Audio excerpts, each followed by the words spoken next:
Divine Hustles, and today I'm here with East Los finest, Asol, straight out of East LA. I'm out here with my guy Anthony Herrera, Superman, and we coming from East Los, and let my guy introduce himself. Yeah, I'm Anthony Superman Herrera, 2-0-1 professional boxer. Catch me on the Canelo undercard. That's a draw. Catch you. Just in case they think that one. Right. Just in case they think that one is a loss. Right. No loss, undefeated boxer, just a draw. And catch me on the Canelo undercard September 17th, and Superman time. But yeah, just stay tuned to listen to our story, and like, comment, and subscribe. Hey, shout out Pika Munchies for sponsoring this episode.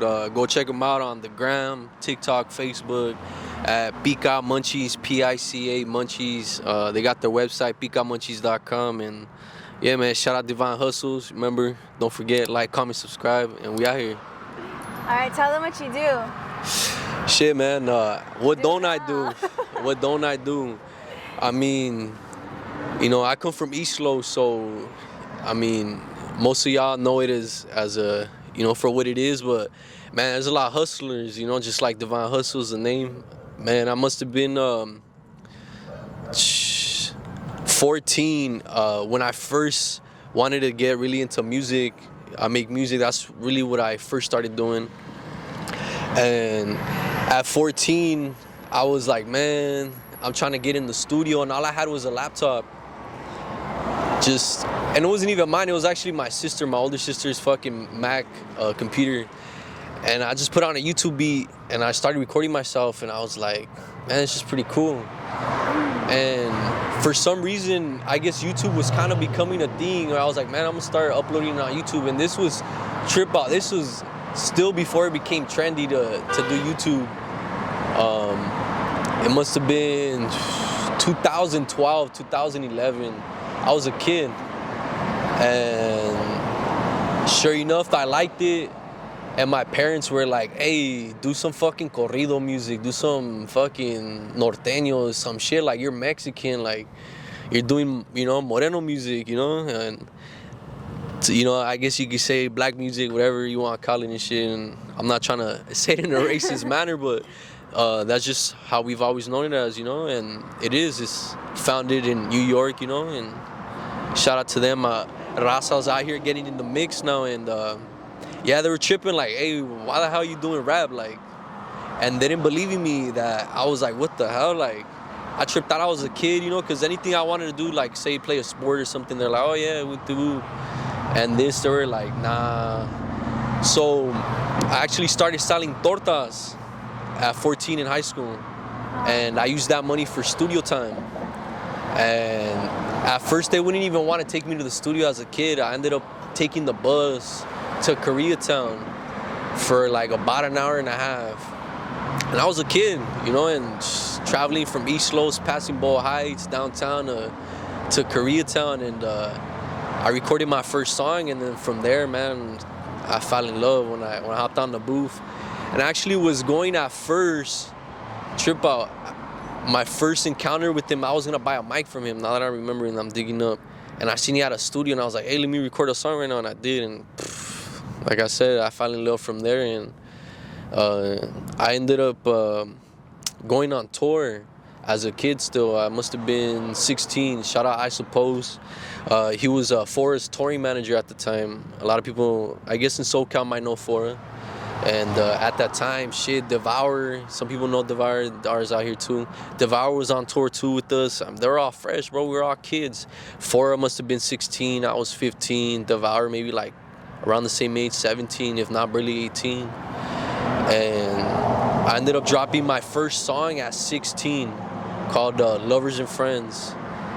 And I kid you not, like the hyenas, the ladies, they loved that shit. It was just like something for them, like, I don't know, I guess, some little romantico shit, and it was some hip-hop shit, and they started rocking with this. Sure enough, it started building traction where Fora shared it, and at that time, Fora is not the Fora, now, like, Fora will have 10,000 people pull up on him, and shut down a whole street, but at that time, I kid you not, the first show I did with Fora when I was, working with him and his touring manager, it was about 30 or less people.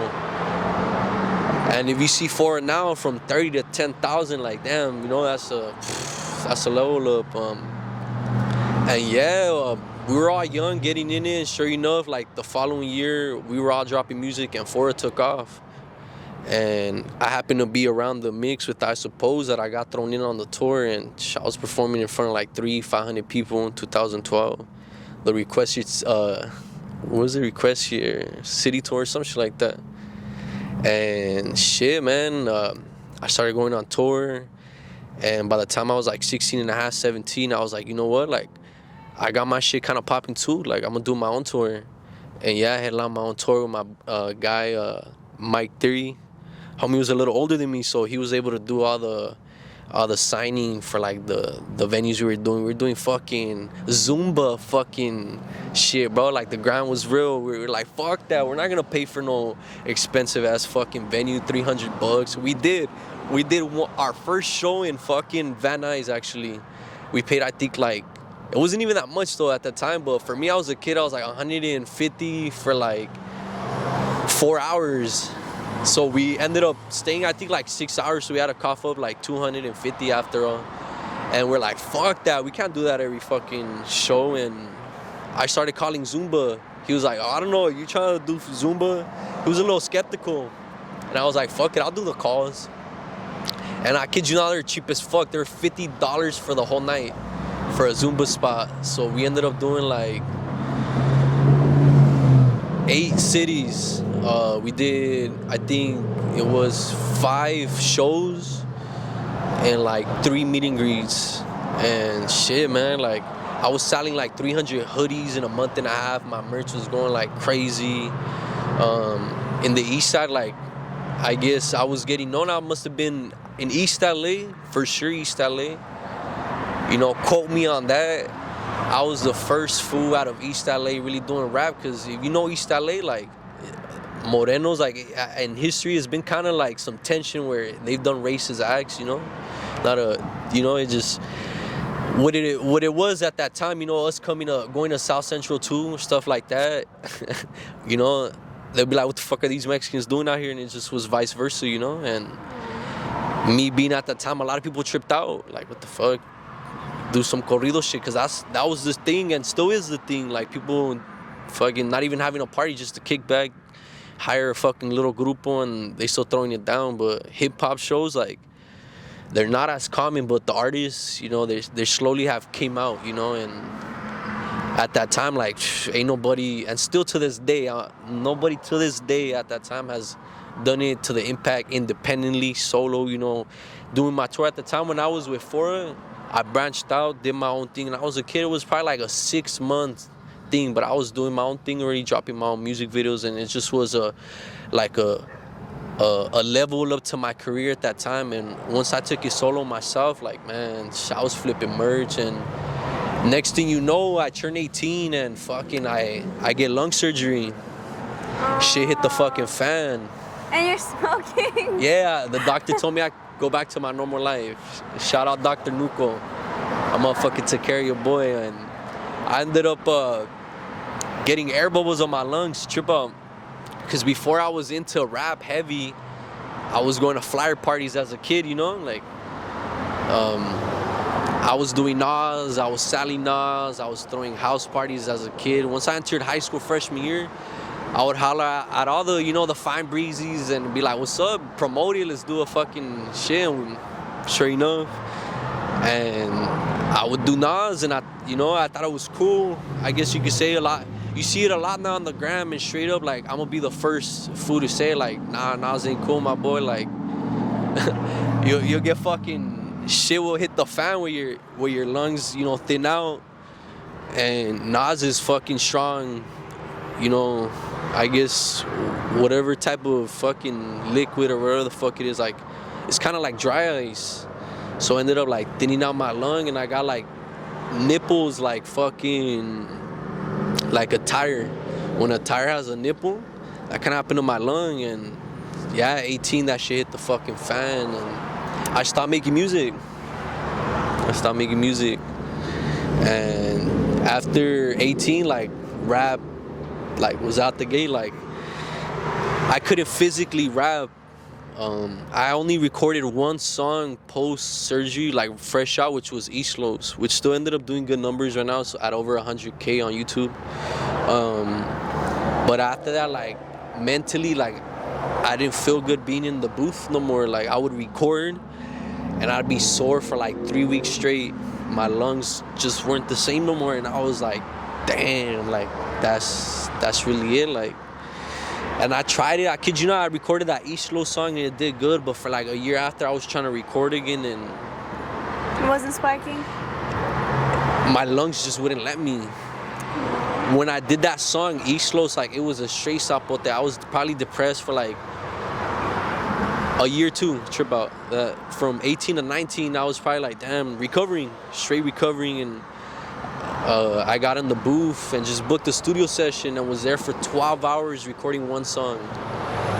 So, I mean, if you see people like recording the studio who do this like nonstop, you'll see like it's an hour recording. Like now that I'm recovered, like I could record in an hour or so. But back then, like I could record and I'd gasp out, and I didn't have that same energy no more of like it just, I would try to rap, but my lungs just wouldn't let me, and it was like that from 18 to 21, maybe 22. I just turned 26 actually this last June. So from 22, I was just like, oh, I feel a little better. And the fans from like very early on, like I was telling you, I was doing my thing, you know, flipping my merch, doing my shit off. That they were like, hey, where's the new music? Where's the new music? Like every month, I would get somebody telling me, where's the new music? And after time, I was like, man, like, I guess I did some sort of impact, because I had little homies pull up on me from like the East Slopes that when I was in high school, they were in fucking like 6th grade, and they seen what I was doing and fucking Inspired. I guess you could say, I don't know, you know, only they could say that. You know, I'm not gonna be that, you know, bring out the ego and be like, man, I inspired all these fools from the east side, but I was definitely the first fool from East LA that did some sort of impact like that independently, you know. And yeah, they hit me up like, yeah, I seen you doing your thing, and they rap, and now they're like 21, so like they were like in 6th grade, and it's been a handful, and they trip out like, yeah, bro, like people that see me that had not seen me since back then, they're like, bro, like you were ready for the world. And I felt like I was ready for the world, and I was fine. I was telling you, I was making like off either hoodies, crew necks, shirts. I was making thousands in a month as a kid, you know. And like I wasn't trapping, you know, I didn't have to do that. Like I went from selling Nas and was like, man, I could flip fucking hoodies and merch, and just was hustling on that. But now it's a different time and shit, and I still have some sort of impact on my community. I do food drives every year, so I didn't stop being interactive with my city or with music in general and stuff. And last year, Kid Frost actually pulled up. Shout out Kid Frost, East Los Boy Apparel. You guys were there actually for it. It was a little mess at the beginning. We couldn't set up, but yeah, it ended up being a good turnout. We ended up feeding like close to 300 people. That's great. We gave out, easily over 300 plates, and shout out my boy Herrera. We were there being chefs, cooking it down, grilling, oiling, fucking deep frying the fucking taquitos and shit. But yeah, now I got something different where I invested in my lady, and you know, we got pica munchies. You gotta understand, like I told her, like in any business, like you're not gonna do it the first time, like it's not gonna work. And sure enough, with this one, she almost gave up on it too. We were working on the recipe, and I kid you not, like it's dry. It was originally gonna be wet, and she couldn't pull it off the recipe. She wanted to be a boss bee, you know, and be like, I got this myself, and like the flavor wasn't coming out. And I was just like, let's do it dry. And she was like, nah, I don't know. And she had to give up. Like, she was like, nah, that's it. And I was like, nah, we're going to try my recipe, and then we give up. Fuck it. And we peeped it. At first, it didn't come out. Obviously, the first taste samples, and we're like, but we're onto something. I'm like, And I was telling her, all right, add one more of this, and I was working the recipe, and then we ended up getting this one, and the rest was history, man. Like right now we're at like 10 locations.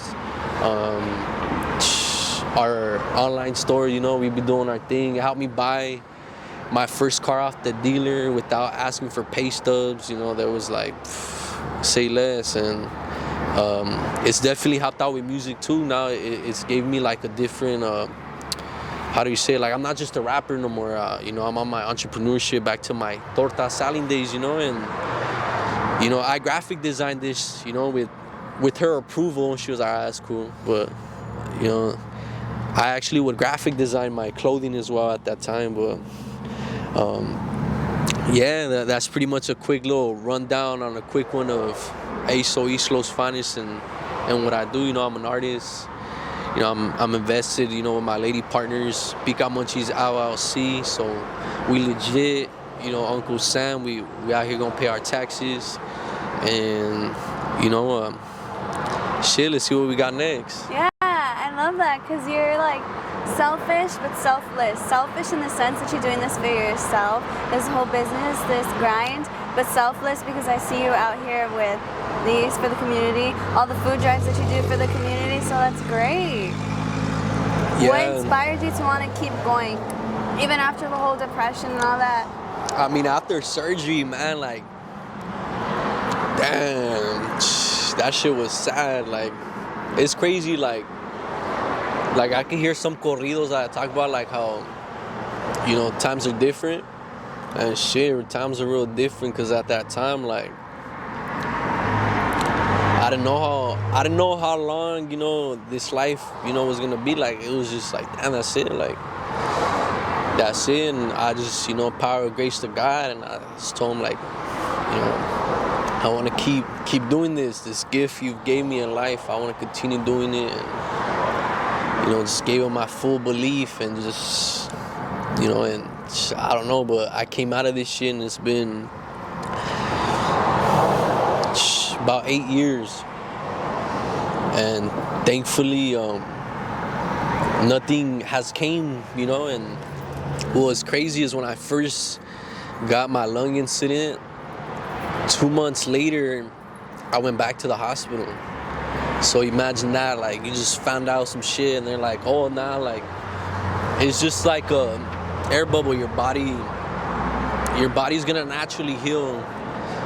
And yeah, sure enough, my body, that air bubble closed. I was there for like about a month, my first incident. And 2 months after, that shit hit the fan again, and they're like, well, I told you, if for whatever reason you come back, because he knew, he's like, most of the time people just have one air bubble or whatever, or they pop. But sometimes they have a few, and if you come back, like, I'm gonna have to go see, and I'm gonna have to shave them down. And Dr. Nuko, that fool shaved me down, and fucking, I had like a infestation of air bubbles trip out.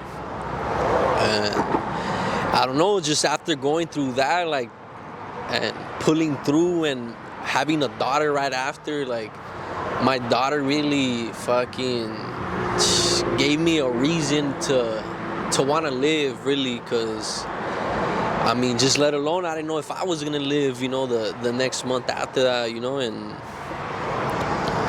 after I recovered, and I was just like, they did my surgery where he took care of me and shit, I was still a little skeptical, and it was like, fuck that, like, I don't know what to do with my life. Like, music is out. Like, it was out, and I guess I was gonna be a regular civilian, you know. There's nothing wrong with it, you know. Fucking, my family came out, you know, being a civilian, working, grinding, you know. And I said, fuck it, I'm gonna go to college. I ended up going to college, and that's when the second incident happened of my lung surgery, and I was like, fuck, I'm trying to go to college, trying to do something, like, and still this shit's like all bad. And sure enough, that year I got my girl pregnant, and it just gave me some drive. Like, I would wake up happy, you know. And she's now 6 years old, and you know, she's my world and shit, you know, my family. And that's really what gave me the drive. And then just eventually, like I mentioned earlier, the fans just hitting me up like, hey, where's the new music? And I ended up dropping when Corona, that's when I officially came back during COVID. So I dropped 2 music videos. I actually dropped a love song from my lady and shit, Make Me Feel. Peep that out on YouTube. Asol, Make Me Feel. And then I dropped a desert music video. And then COVID hit the fan like crazy. Fucking toilet paper's getting sold out. And I'm like, damn, son, I'm out here trying to get back into fucking music. And I gotta worry about real life shit because necessities were being sold out and you just didn't know what the hell was going on. And I'm sure everybody can agree on that. We were just, for a point in time when everything was going out the shelves and people were panicking and you were seeing fucking trailers at hospitals and shit, like frozen bodies. Like, I was like, man, I guess there goes music again. So I just worried about fucking Corona and just surviving. And then once it kind of like faded out, earlier in the year, last year, where I came to a conclusion like, fuck it, like I guess it's here to stay, and like I'm gonna keep grinding. And like, you know, so far, you know, Corona, I don't know, maybe it did hit me in November in 2020, some shit like that.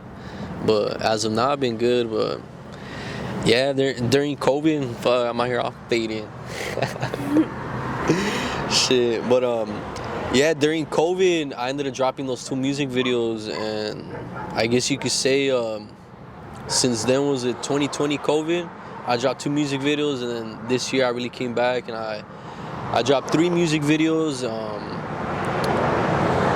3 I guess you could say like freestyles on Instagram, you know, just to feed the fans and stuff. But actually, finally, officially, like now after surgery and COVID, like I've been working on a tape, and since then, like the fans I know been waiting. I never dropped the tape. That's so crazy. I did such an impact on my city, East LA, with ever dropping no tape. I just dropped, damn, like 10 singles. That's all I did, 10 singles, and it still, you know, has done some impact where it managed me to promote the business I have with my lady. And take it more forward, so like people probably will see me and be like, damn, my boy, like what happened? But I haven't shared my lung surgery story. You guys are the first ones to hear, you know, on the internet, anything, you know, like the OGs know, but like in the last 5 years, like ain't nobody know unless like you've had that conversation with me. But yeah, shit, I don't know, we're just out here trying to live day by day now and just, you know, make the best out of it, and you know, nothing else we could do really. As it should be, though. I mean, you still kept pushing forward, which is the most important part. Like, it came back to back from COVID to having a daughter to... Oh, shit. But trip out, like, during the time with my daughter, like, it actually was not no setback. It actually, because from... No, just new current events, like, happening in your life. Yeah, I guess you could say. But yeah, COVID, shit, man, fuck COVID. Fuck COVID-19, man. You know, that shit took my uncle from fucking Mexico and shit, you know. I know a lot of people had family members, you know, that unfortunately got impacted, but I guess the monkeypox is here now, right? The monkeypox? Yeah. But yeah, right now I got the tape that I want to drop this year, because now everything's aligned, you know, where I'm just like, it's now or never, you know. And luckily I was able to do music so early on that I'm getting back into it. I mean, I'm getting older and shit, you know. I'm hitting my 30s soon, you know. I passed that mid gap already of the 25s, you know. And I guess for rap especially, you know, it's a young man's sport. Okay, what's your story? So I'm Anthony Herrera, aka Superman. You know, that's what they call me, Clark Kent, Superman. Mm-hmm. And I'm 21 years old. So I'm from East LA. I've lived there my whole life. And, you know, growing up, just to stay out of trouble, you know, stay off the streets, my parents, they put me in sports since I've been in sports. I mean, I always had a lot of energy as a kid. You know, even now, I can't, like, stay still. So, when I was four, I started with softball or t-ball. And I did that for 4 years up until I was 8. And it was just it's too slow for me, very boring. I was in outfield, and I would chase like butterflies around the field. You know, I was very distracted. So that wasn't really for me. Then I did other sports. I swam, I did taekwondo, and I always wanted to get into soccer, but I never got the chance. And what else did I do? I started doing contact sports. This is when I started doing contact sports. I was about 8 or 9. I was 8. Did some wrestling and jiu-jitsu, but I started with kickboxing. So I'm a pro boxer right now, but this is what I started with. I started with kickboxing, and it was my dad. He actually took me to a gym where he was practicing jiu-jitsu at the time. So I asked him I wanted to try it out. So he put me in kickboxing classes, and I remember sparring, beating up all the other kids. And I got a kick out of it. You know, it was something I was able to do. I was able to, like, beat people up legally without getting in trouble for it. So that was, like, I thought it was fun, you know. So I've always had this vision as a kid since I was about... Like a bully without having to... Yeah, right, exactly. So I felt like a bully without... I mean, not necessarily. I just didn't get in trouble for it. Right. Yeah. So... But as a kid, I've always had this vision, like, I was either going to be a wrestler, a boxer, or an MMA fighter. So I turned out to be a boxer. So What weight class do you go? I fight at bantamweight, 118. But my next fight is going to be at super flyweight at 115 pounds. As I was saying, yeah, so I had my first boxing fight. Well, my kickboxing coach at the time who was training me, he boxed himself. So he slowly got me into boxing. And I just stuck with it. So I had my first fight at 13. Then I won by knockout in the second round. So all of this is kind of recent for you then, right? Yeah, I mean, with the boxing? In general, because your first fight was 13. You're barely 21 right now. But Right. 8 years ago, yeah. That's solid. You must be good. Yeah. Shout out to the candy real quick though. I've been munching on it as you're talking. It's bomb, right? And it's kind of spicy for me, but it's pretty good. Yeah. I really like the gushers. I like it because usually like with the chamoy, it's everywhere. Oh, this is good. Shout out to this girl. What's her name? April. Hey, why did I go for? You forgot your girl's name? Nah, it's because I was thinking about something else. I was gonna say something. Okay, shout out to April. This is a bomb girl. Keep it up. And I was gonna tell you why I said it's because this is the pica munchie recipe. You know, this is stamp. All the candies, you know, whatever's you want to call it, Mexican candy, they're all wet. You know, I ain't knocking them, they're good. But this is what separates us, you know. And spicy. trip out is dry. That's my recipe. Trip out, but hers is the chamoy. Neta, she could quote me on that, you know. Yeah, we really went 50-50 on this, and just on paper, 50-50, you know. She's gonna come after you. Yeah. I want to munch out, but I kind of on a diet. So she almost yeah. You're cutting weight right now? Yeah, I mean I'm 5 weeks out, but how's it going? Still, cutting weight always sucks. You know, I mean it's the hard part starting, but once you get used to it, I guess it's kind of gets easier, you know. But once you get closer to weight, that's when you really feel it. But I mean, every fighter does it. Yeah. Well, most fighters do it, not heavyweights. But yeah, so where was it? I had my first fight at 13, and I won by knockout. So I was like, yeah, like. You got hands? Yeah, I got hands. Yeah, I mean you'll see on the 17th. Yeah, just I've never seen you fight before. Yeah, I could show you some highlights. So yeah, I had my first fight, and as an amateur, I didn't have a lot of fights. I didn't have a lot of experience. I won my first national title. It's crazy to think about it because I won my first national title the next year at 14. So I won it with 10 fights. Hey. My first national title. I went to Missouri for a really big tournament. And yeah, I was beating. It was an open tournament. That means you fight like your opponents have over 10 fights. It doesn't matter how many fights you have, you know. So I ended up winning my first national title right there at 14, and then, I mean, as an amateur, I only had like 4 national titles. I didn't have a lot, and so throughout all this time, I was 18 at the time. I'm gonna fast forward to 18.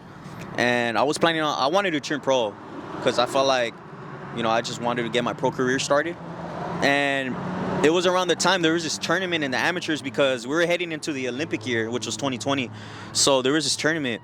It was a national qualifier for the Olympic trials. So the champion and the runner-up earned their spot there. So I said, if you lose, we're going to turn pro, So he was only giving me one chance. So that's really how it was going to. So I trained really hard for this. I knew, like, man, if you're going to give me this opportunity, I'm going to take full advantage of it, and I'm going to take it, and I'm going to win it. So then, sure enough, I entered this tournament. No one knows who I am. I'm fighting all these guys. It was a men's division now. I was 18. You fight. It's like 18 to 40. It's like I'm not fighting kids anymore. I'm fighting like grown men now. So then I end up fighting 5 times, like 5 days in a row, which is pretty crazy. Because in the amateurs tournaments, you fight multiple times until you win. Yeah. And I end up beating everybody, and I end up winning the tournament. So good job. Yeah, it was pretty crazy. Crazy tournament, crazy week.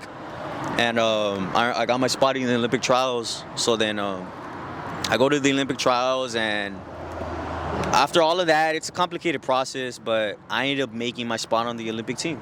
Hey. So, which is pretty crazy. I only had 55 amateur fights compared to, I fought guys that had over 100 fights. So, it's pretty crazy. I was able to keep up with those guys and beat them. Hey, that's a lot of fights. Yeah, that's a lot of fights, man. If you're around that amateur scene, there's some guys, there's guys in their 30s in other countries that are still fighting. They have like 300 fights, like more than that. I only had 55.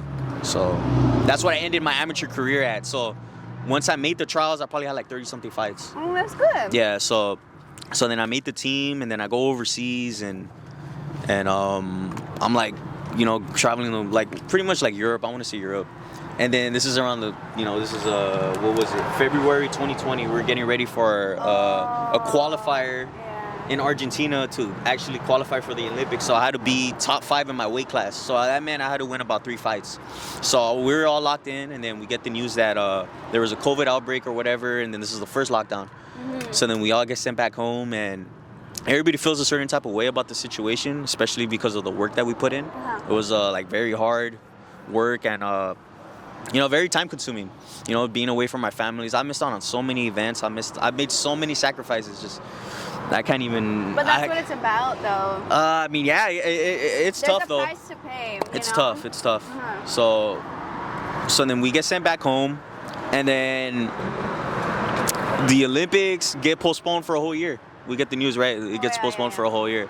So then the way I take it was, I don't have a lot of experience as an amateur, and I don't have a lot of fights. So within this year, I'm going to gain that experience. That way I could keep up even better with all these guys that I'm going to fight overseas, all these previous Olympic champs or whoever I come across, world champions, it doesn't matter.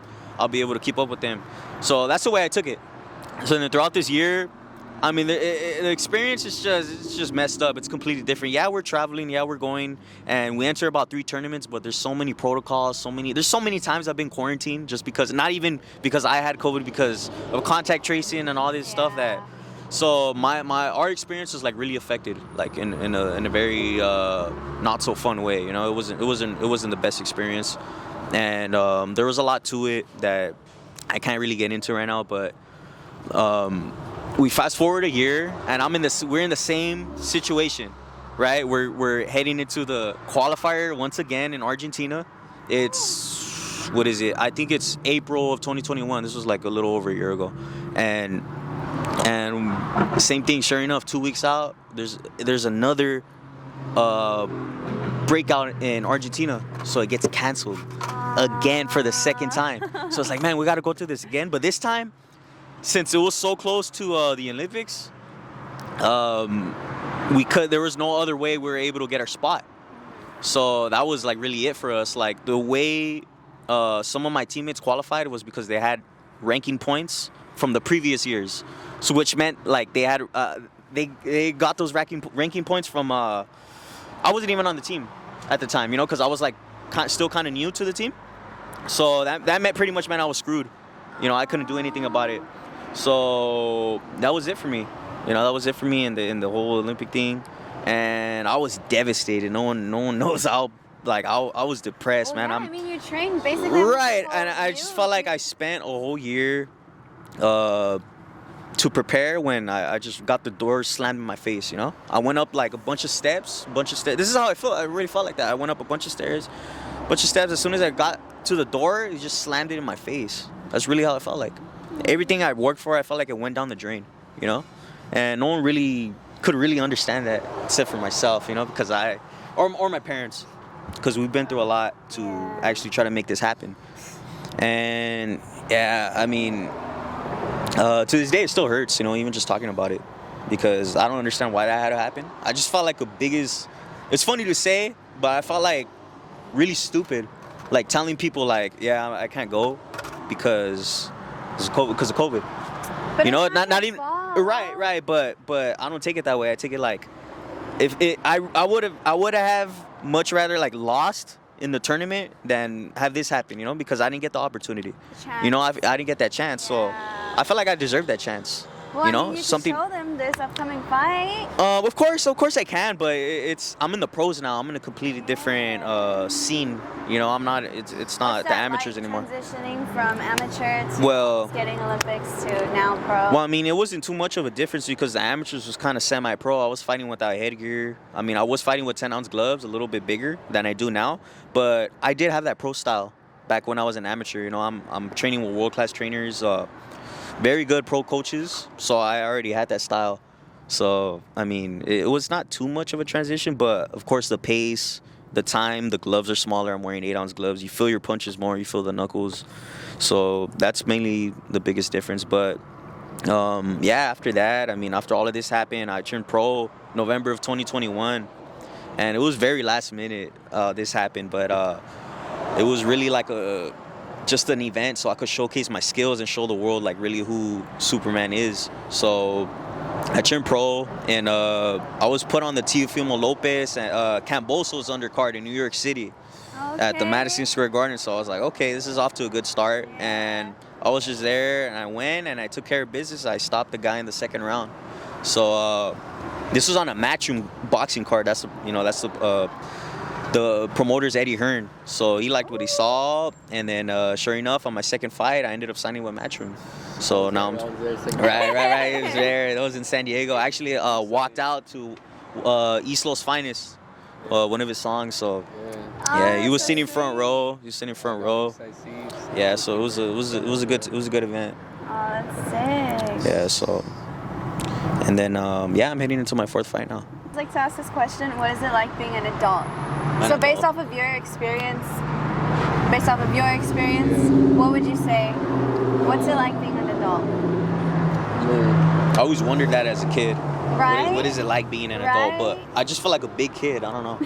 You're the same person. Yeah, I know. I I feel like a see big you kid. with your it socks. Yeah, your yeah. band You should see my t-shirt. living room. I collect like horror, like a bunch of horror stuff. So I That's got like right. an Annabelle replica on my living room, and I have her in a case. I got like a 7-foot tall Pennywise statue, or like a animatronic. It's an animatronic. So I can actually turn it on, and once the sensor goes off, it pops up and it scares you or whatever. So I like collecting stuff like that, you know. Well, how do your guests feel about that? Oh my god. Shoot, I mean they have their own thoughts about it, but it kind of freaks them out a little bit. But Oh no. yeah, I'm into stuff like that. So being I was an actually adult. born on Halloween. That's my birthday. Yeah. October Halloween. 31st. Yeah. So I'm a Scorpio. Yeah. Friday the 13th. Yeah.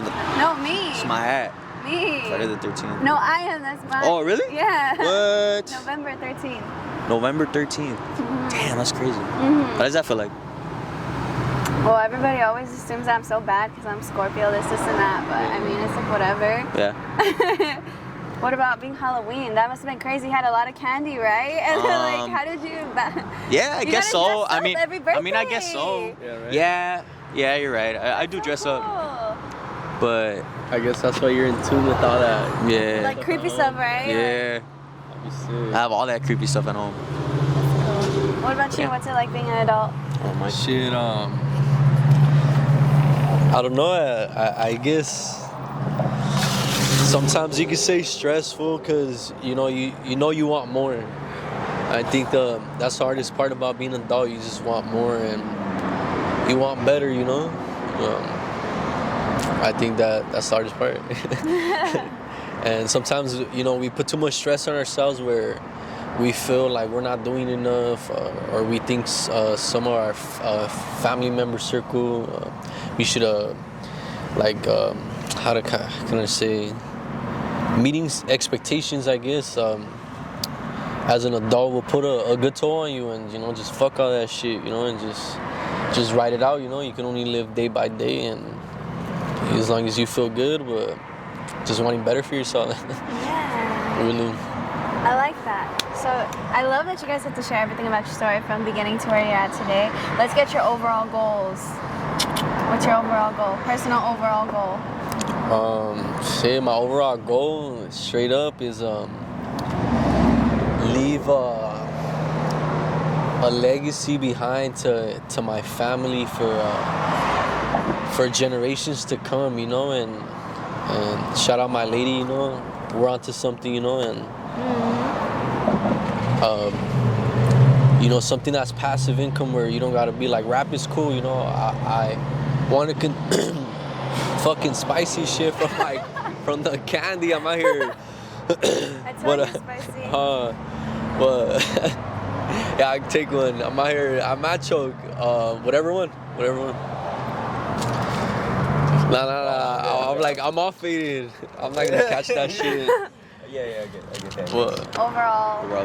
Overall goals? Yourself, yeah. Well, I mean, just to keep it simple, I mean, just to be the best boxer that I can be and the best person I can be overall.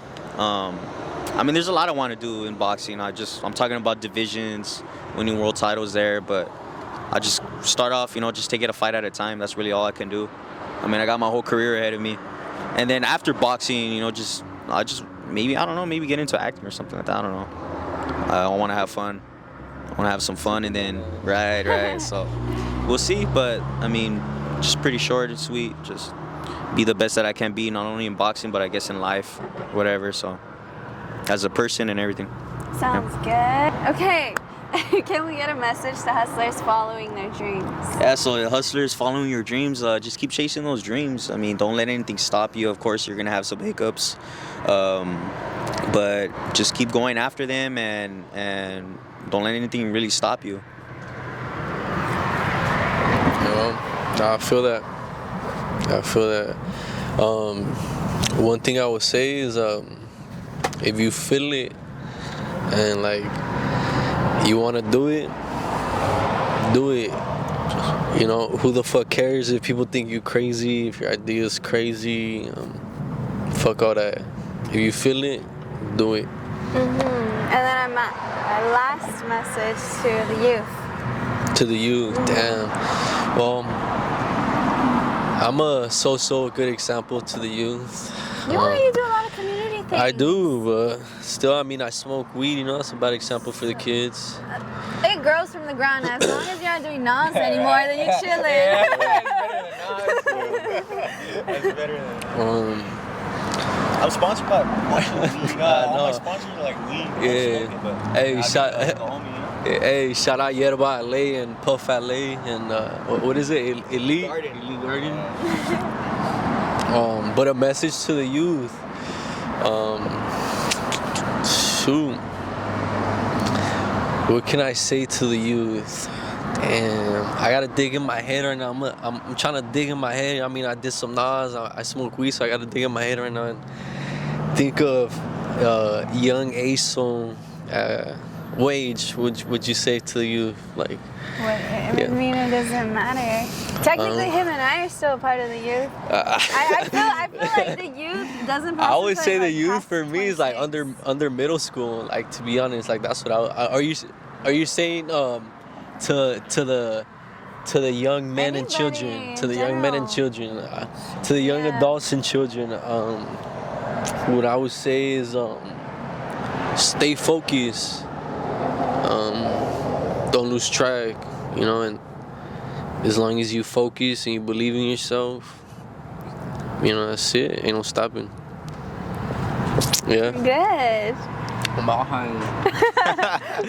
I guess the best thing I could say to the youth, because this is what worked for me. If you want to do something, try to find like a good support system, because if you don't really have that support system, I feel like it's kind of hard to do it. kind of hard to make things happen. So, I mean, I don't know what situation, you know, this person may be in, but try to find someone you can trust, you know, and stick with that. That way, you know, with that support, it's just easier to get things done. So that I guess that's really all I can say. That's a good message from both of you. Well, I love speaking with you too. I wish we could dabble into more like personal. But y'all kept it going for a minute. It's like dark out, so he got some baby waiting at home. So, and you got a fight to prepare for. So we got all busy things. So we're gonna close it out here. Remember, everybody, be kind, support each other, and keep hustling. Share your ads and socials so people can follow you guys. You can follow me on Instagram at _Anthony C. Herrera, and my other social media handles, just look up Anthony Herrera. One thing I want to say, shout out Divine Hustles. They tapped in and, you know, I had a slide by, brought the homie, and hey, shout out Divine Hustles though.